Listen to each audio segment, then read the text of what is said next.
Okay, so here we go. Last one of the year. How many moles of argon gas are contained? So the way you know to use PV equals nRT in this one is they're all at the same condition. There's no changes occurring, remember. If there's changes occurring, we do P, T, and V charts. All right, so how many moles are we looking for? We have the volume in milliliters, so we're going to move that over 3 and make it liters.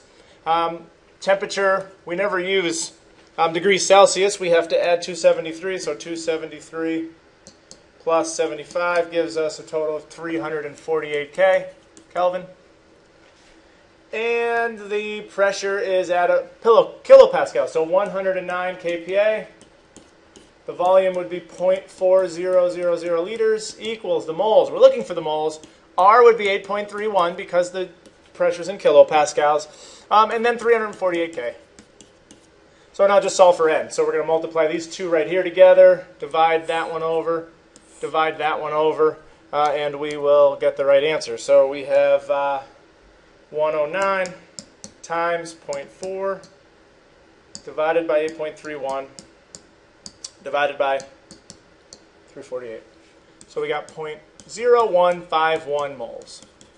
Notice it doesn't matter what kind of gas. Had I asked for grams, then you could have changed that from moles to grams if you know that it's argon, for example. Or we could have used the other formula then, the capital M PV equals little m RT, which is what we can do in the next one. So the next problem, we have grams of N2. Once again, we have milliliters, so we'll move that over 3 and make it liters. Already Kelvin. What is the pressure in torr?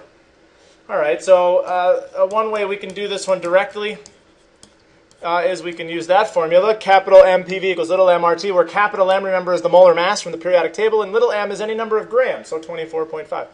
Or we could change this 24.5 grams to moles and then just use PV equals nRT. I'm going to use this one, though. So 28 grams per mole is the molar mass, capital M. The pressure is what we're looking for. The volume would be 0.75 liters. The grams are 24.5 grams. Now, for R, I'm going to use 8.31, which means I'm going to get my answer in kilopascals. Because the liters, moles, and Kelvin are all going to cancel. The grams will cancel there. The moles and the liters and the Kelvin will cancel with the other units of 8.31, the gas constant. And so the pressure is going to be equal to, so once again, that, times that, and divide these two over. So 24.5 times 8.31 times 475 divided by 0.75 divided by 28. And I get 4605 kilopascals. So then 101.3 is 760 torr. So we're using the standard pressure values to convert. So divide by 101.3 times 760, and we get 34,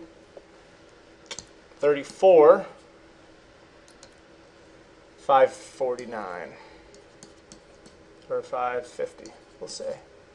Torr. Okay, next one. All right, we have calculate the molar mass. So we're looking for capital M.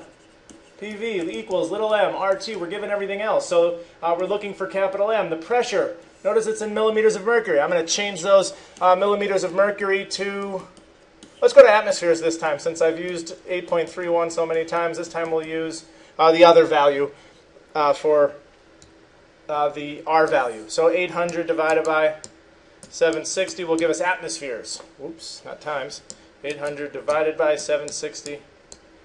We get 1.05. So 1.05 ATMs is the atmospheric pressure in this problem. So 1.05 atmospheres. The volume, already in liters, 2.61, equals the grams, 35.5. So this is the other value for R. Remember, R has two different values we've been using. That's the atmospheres one. And then the temperature is 65 plus 273, and we got 338. Okay. So now we have 35.5 times 0.08206 times 338 divided by 1.05 divided by 2.61.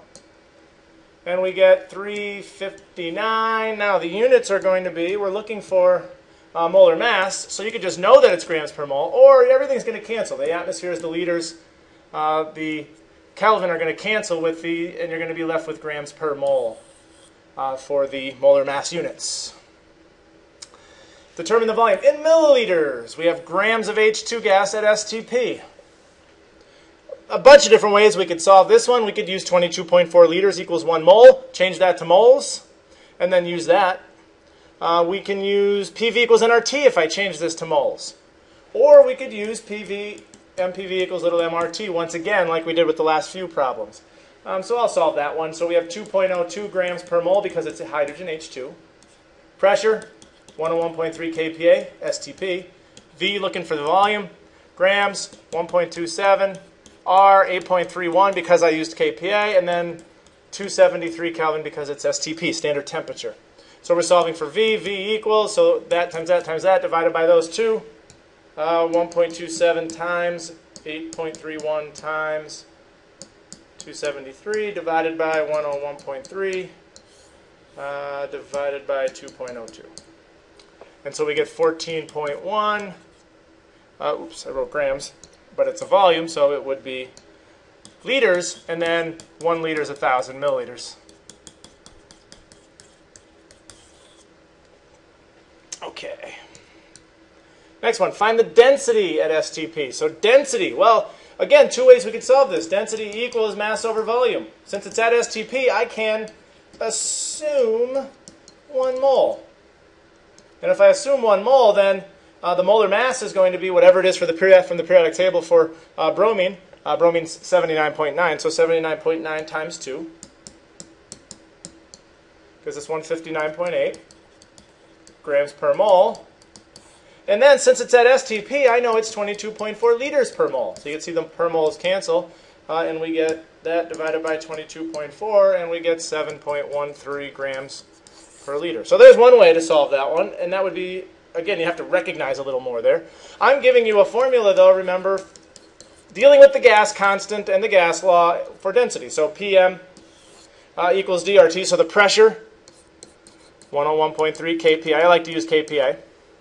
Molar mass, 159.8 grams per mole, equals the density, that's what we're looking for, 8.31 for the R value, and then the temperature, again, STP, so 273 Kelvin. Solve that, we got 101.3 times 159.8 divided by 8.31 divided by 273, and we got 7.1. You can see it's 3.5 this time, so 7.14 with rounding. Basically the same thing. All right, next page. Partial pressures we're looking at here. Remember what we learned about this is if you solve PV equals nRT and you put the moles of a particular gas, for example, in this first part, moles of helium, or hydrogen, sorry, moles of hydrogen gas, because we want to know the partial pressure. If you put only the moles of hydrogen, then you get the partial pressure of hydrogen. So the partial pressure of hydrogen times the volume is 1,000 liters, big tank, equals the moles of hydrogen only. Well, we have 35.5 grams of hydrogen, so 35.5 grams, hydrogen's 2.02 in a mole, so 35.5 divided by 2.02, and we got 17.6. So 17.6 moles of hydrogen times, I'm just going to use 8.31. That'll give me my pressure in kilopascals. It didn't specify, so if you use the other one, you'd get atmospheres. And then the temperature, 25 degrees Celsius, which would be 298. Okay, so solve for P. So again, if you put the moles of a particular gas in, you get the partial pressure of that gas when you solve PV equals nRT. And so you'd get 43.6 kilopascals, or if you did it the other way, you'd end up with 0.430 atmospheres, depending on which value you used for R. And I'll keep saying the same things. All right, so PV equals nRT in this one. We want the total pressure, so we're going to do the total moles. Well, we already found the moles of hydrogen to be 17.6 moles of hydrogen. So I need to find out how many for helium. So 65, the helium's 4 grams in a mole. So 65 divided by 4 is 16.3 moles. I add those 2 moles together, so 16.3 plus 17.6, and I got 33.9. So I'm going to put 33.9 moles in for R, or N. P times 1,000 liters equals 8.31 again, and then 270, oh, not 298, the temperature in Kelvin. So 33.9 times 8.31 times 298 divided by 1,000, and I get 83.9 kilopascals, or 0.829 atmospheres, if you use the other value once again. All right, next one. Find the molar mass of an unknown gas at 15 degrees. It has a mass of 5.75 grams, a volume of... So we need to know how decimeters and liters are related, and they're equal. Centimeters cubed, remember, equal milliliters. Decimeters cubed equal liters. We have ATMs. We want to change that to 288 Kelvin. Then we have everything else we need, solving MPV equals little mRT once again. So very repetitive problems. 1.5 liters, grams are 5.75. R value, it's ATMs, so we need to use the R value for ATMs, which is 0.08206, and then the temperature is 288 Kelvin. Solve for capital M, the molar mass. 5.75 times 0.08206 times 288 divided by 1.5 divided by 1.05. And we get 86.3 grams per mole. Remember, molar mass. All right, so that's the first type of problem. It was actually the second type we learned, but the first type in a row there, dealing with the ideal gas law. Number 8 changes it to a Dalton's law, where we learn that the total pressure is equal to the sum of the partial pressures of a gas, of the gases. So the two gases we have here are oxygen and hydrogen. And so all we're going to do is add them. So we say 2.5 atmospheres because of the hydrogen, plus 6 atmospheres because of the oxygen, means the total pressure is 8.5 atmospheres. So it doesn't get much easier than that. A mixture of two gases, the total pressure is equal to the sum of their partial pressures. Two flasks are connected with a valve between them. This one is 5 liters, and it has a pressure of 0.75 atmospheres. It is connected to another one that is bigger, 8 liters, at a pressure of 1.25 atmospheres. There's a valve right here closing them off. Then the valve is opened. Well, then the gases are allowed to scatter, which means the total volume that the gas occupies is going to change to 13 liters. So the question is, what is the total pressure inside of the new container once the valve is, the gases are free to mix? Well, the way you do that is you have to find the partial pressure of this gas, the partial pressure of this gas, well, this is nitrogen, and this one's oxygen. And then just like we did in the previous problem in number 8, all you do is add them. But you have to know what each pressure is. So the partial pressure of this one is going to be, I'll solve it over here. So P, T, and V, initial and final. Why that? Well, because the volume's changing. It's going from 5 liters to 13 liters. So the pressure starts at 0.75. The volume starts at 5. It ends at 13. Notice the temperature is not mentioned, so that's not changing. Pressure equals 0.75 times, this is in atmospheres. The volume's going up. So what we learned about that is that the pressure goes down, so I want to put the larger number on the bottom. So I have 0.75 times 5 divided by 13. And I get a total pressure, or a partial pressure of the nitrogen equal to 0.28 atmospheres. Over here I have P, T, and V, initial and final. The initial pressure is 1.25 atmospheres. Once again, the temperature is not changing. It started at 8 liters and it ended at 13 liters. So 1.25 atmospheres equals, times, pressure equals, volume's going up, pressure goes down, so 8 over 13. The people that just read this are going to be confused if I don't get rid of that dot. 8 over 13, so 1.25 times 8 divided by 13. And we get 0.769 atmospheres. So the partial pressure of the oxygen is 0.769. The partial pressure of the nitrogen is 0.82. So we have 0.288 plus 0.769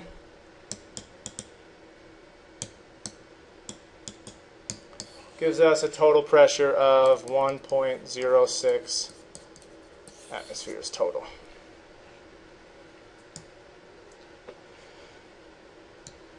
All right, next couple. All right, so now we have a gas collected at a pressure of that many mercury. What would it have at standard pressure? So now there's changes occurring. So these are the first type of problems that we did, where we could change that to liters, but we don't have to. There's no temperature mentioned.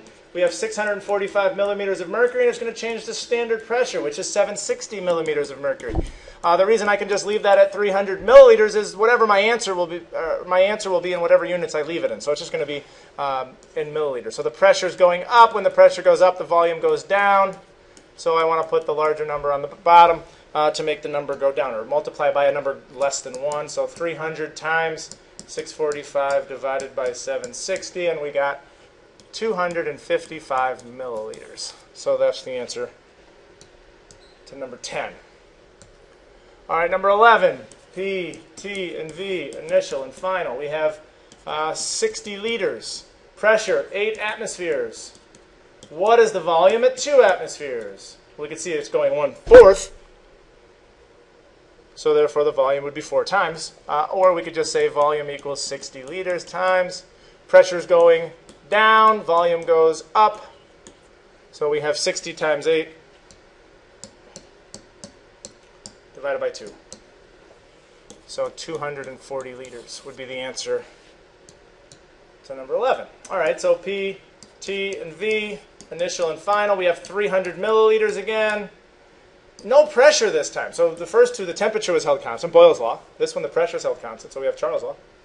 And the temperature, we want to add 273 to that. So we get 280 Kelvin. No, 290 Kelvin, sorry. 273 plus 17. And then we have 273 plus 10. So 283 Kelvin. Volume equals 300 milliliters times temperature is going from 290 to 283. It's going down. Therefore, the volume will also go down. So we want to put the larger number on the bottom. So we have 300 times 283 divided by 290. And we get 293 milliliters. Last couple. Pressure, temperature, and volume, initial and final. We have 1 liter at standard temperature, 273. What is the volume at 333 Celsius? So 333 plus 273 gives us 606. So the temperature is changing to 606 Kelvin. Volume equals 1 liter times temperature is going up. When the temperature goes up, the volume will also go up. So 606, 273. So 606 times 1 divided by 273, and I got 2.22 liters. A lot of twos. Last two. P, T, and V, initial and final. We have 0.37 atmospheres. 50 degrees Celsius, so 323 Kelvin. What is it at standard temperature? So this time volume's constant, so Gay-Lussac's law. We have pressure equals 0.370 times temperature is going down, pressure will go down. So 323 to 73. 0.37 times 273 divided by 323, and you got 0.313 atmospheres. All right, last one. Hooray. P, T, and V. We have 699 millimeters of mercury. We have 40 degrees Celsius. So we want to add 273 to that, which is going to give us 313 Kelvin. What is the temperature at standard pressure? Well, it's in millimeters, so it makes sense to use 760. Temperature equals 313 Kelvin times the pressure is going up, which means the temperature is going to go up. So we put the bigger number on the top. So we got 313 times 760 divided by 699. And we get 340 Kelvin. Now, if I asked for degrees Celsius, we would subtract 273 from that. Remember, you must do the calculation in Kelvin and then go back to Celsius. So if it's in Celsius, you got to go to Kelvin and then solve it in Kelvin and then subtract to get back to Celsius. All right, that's it.